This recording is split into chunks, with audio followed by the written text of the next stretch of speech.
નમસ્કાર દર્શક મિત્રો, આશા ન્યૂઝ ગુજરાતીમાં આપનું સ્વાગત છે। સમાચારમાં વાત કરીએ તો મોથાળા તેમજ કનકપરની બાજુમાં આવેલા ખેતીવાડી માર્કેટ યાર્ડ ખાતે મગફળી ખરીદી કેન્દ્રની શરૂઆત કરવામાં આવી। ધારાસભ્ય શ્રી પ્રદ્યુમનસિંહ જાડેજા સાહેબ દ્વારા મોથાળા ખેતીવાડી માર્કેટ યાર્ડમાં મગફળી ખરીદી કેન્દ્ર શરૂ કરવામાં આવ્યું, જેમાં રાજકીય તેમજ સામાજિક આગેવાનો તથા ખેડૂતો બહોળી સંખ્યામાં ઉપસ્થિત રહ્યા હતા। આ ખરીદી કેન્દ્ર અબડાસામાં શરૂ થાય તે માટેની તમામ મહેનત અને સરકાર સાથેની લાયઝનિંગ કરીને આપણા વિસ્તારને આ ખરીદી કેન્દ્ર અપાવ્યો, જે બદલ તમામ અબડાસાના ખેડૂતોએ ધારાસભ્યશ્રીનું બહુમાન કર્યું હતું।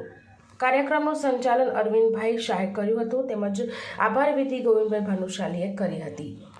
બ્યુરો રિપોર્ટ રમેશ ભાનુશાલી સાથે આશા ગુજરાતી ન્યૂઝ કચ્છ।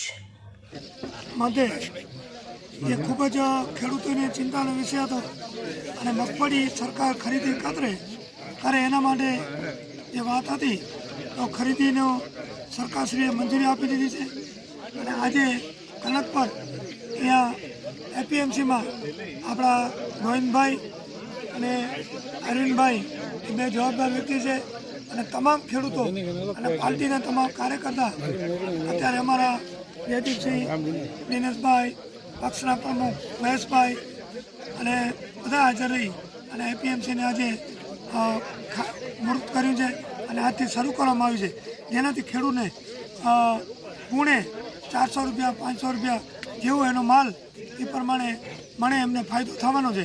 મગ હોય, મઠ હોય, એ બધી આજે ખરીદી અહીંયાથી શરૂ થશે અને જેનાથી ખેડૂતોને સારામાં સારો ફાયદો મળવાનો છે। આ અબડાસા છેવાડાનો વિસ્તાર છે, ત્યાં વેપારી પણ જલ્દી કોઈ ના આવે તો આ સરકારશ્રીનો ખૂબ ખૂબ આભાર માનું છું।